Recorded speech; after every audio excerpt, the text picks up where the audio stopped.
Welcome back to my channel. My name is Naidalyn, and today's video is pretty much going to be the cheat sheet in how to grow and tone your legs. I'm going to tell you what you need to eat and the exercises that you need to do in order to get the results that you're looking for, and everything that helped me go from having these type of legs to these type of legs. So without further ado, let's hop right on into the video.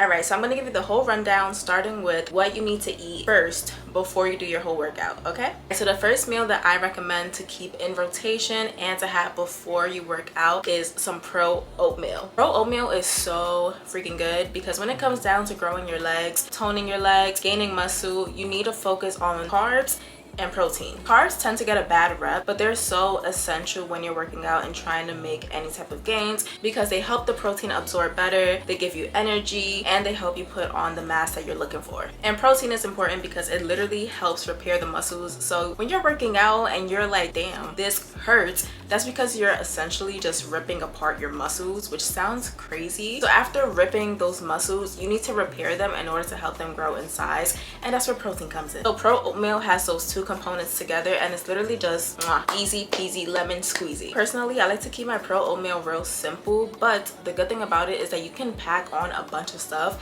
to make it even higher in calories. So if you're on a weight gain journey, perfect for you because you want to make sure that you're getting in a lot of calories, and you can even throw in some additional protein ingredients on top of it. So what I like to do is just have my, simple little base, and then I like to throw in some protein granola, and this is the one that I like to use. You don't need that much, and it's literally 13 grams of protein, which is freaking amazing. And then sometimes I'll even slice up a whole banana or half a banana, whatever I'm feeling, and throw that on top as well. And you can get real creative. You can, drizzle some honey if you like, throw in some chocolate chips, do some blueberries, some strawberries, literally whatever it is that you like. And because it has oatmeal, it's also high in fiber, which keeps everything real nice and regular, if you know what I mean. So pretty much making sure that everything is nice and flat.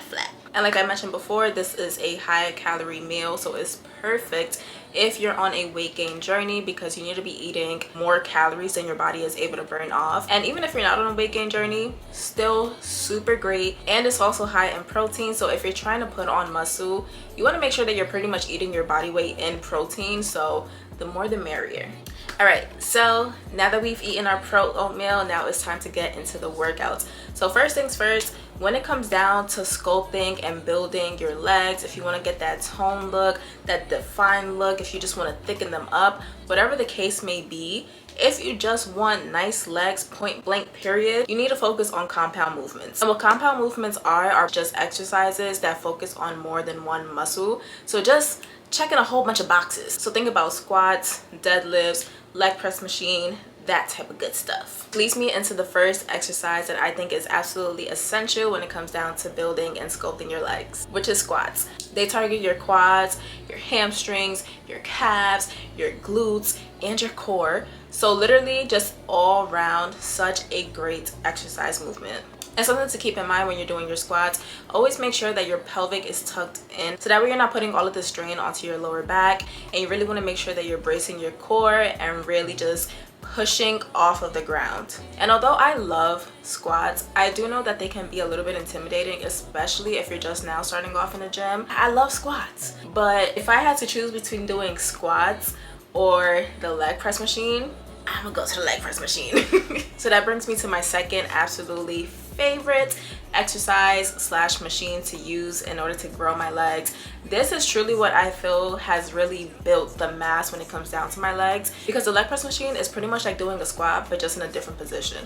So when it comes down to doing a barbell squat, sometimes I psych myself out and I'm like, oh my god, this is so much weight that I'm holding up here on my body that now I had to lift up with my legs. So what I like about the leg press machine is that I'm still lifting heavy but in a different position. So as opposed to pushing my body upward, I'm pushing the weight away from my body. And for me personally, that's just a lot more comfortable. It's a lot less intimidating, which makes it easier for me to put on a lot more weight because I'm not worried about, oh my god, what if I tip over? Oh my god, what if this is not correct then what if that, like, I'm just out of my head a lot more. And truthfully, it's just a lot more comfortable. Like, I'm sitting back, I'm chilling, I don't have to worry about anything. And another thing about the leg press machine is that you can pretty much do any squat variation on it. So you can do a wide stance for sumo squats, close stance for goblet squats. You can do single legs, which is similar to doing a Bulgarian split squat. There are so many different options and variations that you can do. And you're still following the same exact cues as you would when it comes down to a squat. So you want to make sure that your pelvic is tucked in, you want to make sure that your core is engaged, and inhaling when you're bringing that weight towards your body, and really exhaling when you're pushing that weight away. So the next leg exercise that I recommend is doing goblet squats. And if you follow me on my Instagram, my TikTok, if you've just been keeping up with me anywhere, you know I stay tied and true to some goblet squats, and especially doing them in a superset. So I always go in with doing weighted goblet squats, and then I go in with doing bodyweight squats. And this really helps to target the quads, which I absolutely love, but it also does target your glutes, which double whammy, and it also targets your calves. And I know calves low-key tend to be forgotten about. I know I forget about them. I do not have a designated day to target my calves, so any exercise that also caters to them, I love. And me personally, when I do goblet squats, I don't like to stand all the way up because I like to keep that tension on my quads. And I always like to make sure that I have something underneath my heels when doing goblet squats, so that way it can put a lot more emphasis on the quads even more. All right, so there is no such thing as a lower body day if you don't do some type of hip thrust. All right, I'm sorry, I don't make the rules. So of course I had to do a little sprinkle in this video and incorporate some hip thrusts. Hip thrusts are so freaking great. I know that this is a leg based video, and hip thrusts are a really great glute building exercise. But listen, how you gonna have nice legs and a not nice booty? That is part of your lower body, babes, okay? So we have to make sure that we're catering to everything. You feel me? So yes, we gotta do some hip thrusts, some glute bridges. We gotta make sure that the whole lower body is just looking nice and sculpted, that everything is nice and balanced and well-rounded. No pun intended. And if you're new to doing some hip thrusts, listen, one thing about any of these exercises, always make sure that your pelvic is tucked in, all right? Nothing is worse than experiencing some back injuries from working out. Trust me. Okay, I've been there, I've done that. So please learn from me. Always make sure that your tailbone is tucked in. So that pretty much just means keep that real nice neutral back. And when you're doing a hip thrust, you also want to make sure that your chin is tucked in and that your gaze is looking completely forward. And your feet should be nice and planted onto the ground, and you're gonna push off from your heels and make sure that you're really squeezing your glutes. All right, so now we're gonna go into doing some isolation movements, which are extremely important when it comes down to any workout routine, any muscle group that you're hitting, because it's pretty much gonna ensure that no muscle is being left behind, that everything is nice and even, making sure that one side is not slacking and the other one is packing. So we're gonna do some stationary lunges, and I absolutely love doing stationary lunges. These were the lunges that I started off doing when it came down to my fitness journey, because they're very simple. You're not focused on doing a back lunge and, you know, moving your leg to the back or moving your leg forward. You're literally just in place.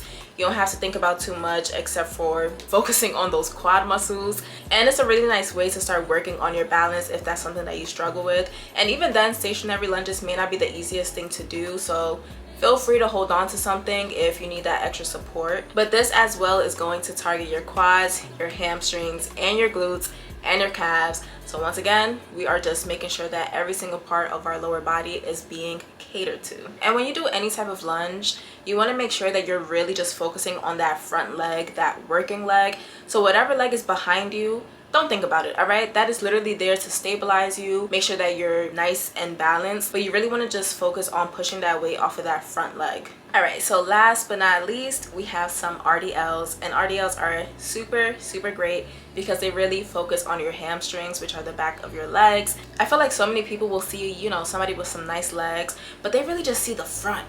But what does the back look like? Some nice, toned, strong hamstrings is so freaking attractive, and it's gonna make sure that that booty is sitting nice and high. You have to make sure that your hamstrings are strong because we're also trying to build a booty, so we need something to help us carry all that weight back there. And doing RDLs can be pretty tricky at first, not gonna lie, because with RDLs you're doing a hip hinging movement, so you're keeping that upper body portion nice and neutral, and you're gonna be pushing your hips back, but still making sure that everything on top is nice and straight. So it's not a bending down type of movement, it's a front and backward type of movement, which can be tricky. And a lot of people tend to say to just pretend like you're pushing a car door closed with your butt, but honestly that has never helped for me. But what did help is when I heard somebody say that you're pretty much doing a hip thrust but standing up. And I kid you not, that literally blew my freaking mind. And I was like, where has this been the past freaking 3 years of my fitness journey? All right, so now that we're done with doing our whole entire leg day routine, now it's time to feed our muscles. All right, so what we're gonna do is have a little protein shake.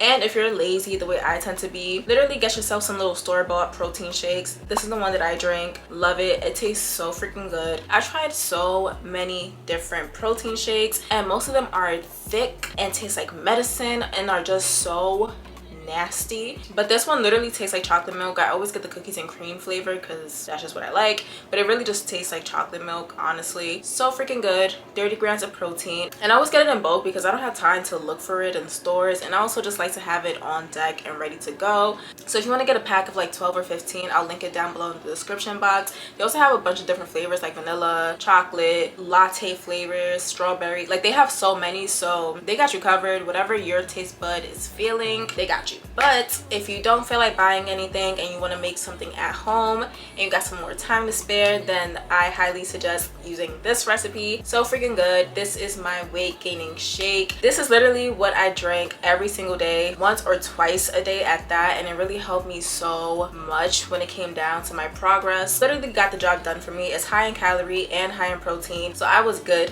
to freaking go. But if you're looking to gain more of lean mass, definitely make some substitutions the same way that you would with making a pro oatmeal. So instead of using like regular peanut butter, do powdered peanut butter. Don't use regular milk, use some almond milk or water. And then you can also switch out the protein powder for whatever it is that you prefer. So for me, I used to use a mass gainer, and then eventually I switched over to just using a regular protein powder. I use the Optimum Gold Standard Whey protein powder, and both are good. It's just that my goals kind of like switched a little bit, so I wanted to gradually gain weight and gain more lean muscle as opposed to just like bulking. And the mass gainer that I used was super good. There's also different types of versions. So the one that I got, very high in calorie, but there's some that are even higher in calorie. I just chose to use that one because I didn't want it to just be like this big change. I wanted everything to be gradual, so that's why I chose that one as opposed to like the 1300 calorie protein powder. It honestly doesn't matter which one you use, it's just about your personal preference. And just like the pro oatmeal, you can literally add whatever it is that you want into this protein shake. So if you want to add some cinnamon, if you want to add some dates into it, some walnuts, literally whatever it is that you want to make it even higher in calorie, or you just want to substitute anything, definitely do that. So the last meal that I have to show you that is super good for when it comes down to toning and growing your legs is a taco bowl, but not just any taco bowl. Okay, it's gonna be a potato taco bowl. So like I mentioned in the beginning, you really want to make sure that you're eating your carbs. So we got some potatoes in there, we got some healthy fats with the guacamole, we got our protein with the ground turkey, and it is so freaking good. Super simple to make. After cutting up your potatoes and letting them boil until they're nice and soft, you just want to lightly oil them and then use whatever seasoning you like. I used onion powder, garlic powder, and seasoned salt. And then you're going to throw them in the oven for 350 degrees for about 15 to 25 minutes. Just honestly keep an eye on them because I'm not trying to have anybody burn their house down. And then while that's cooking, you're going to start chefing up your ground turkey. Throw in some low sodium taco seasoning, add a little bit of water so that way everything gets nice and saucy. Then grab some red onions, cilantro, tomatoes, limes, 2 avocados, and a can of jalapeños. And trust me, the jalapeños is what gives it that extra oomph. Okay, we're not gonna actually use the jalapenos itself, we're just gonna use some of the juice, and it makes such a difference. And the great thing about guacamole is that you can literally cater it to your own personal liking and add however much of whatever you want into it. And I just kept it real calm and simple with the seasonings because it already had a really nice flavor, so all I did was use some salt and some pepper.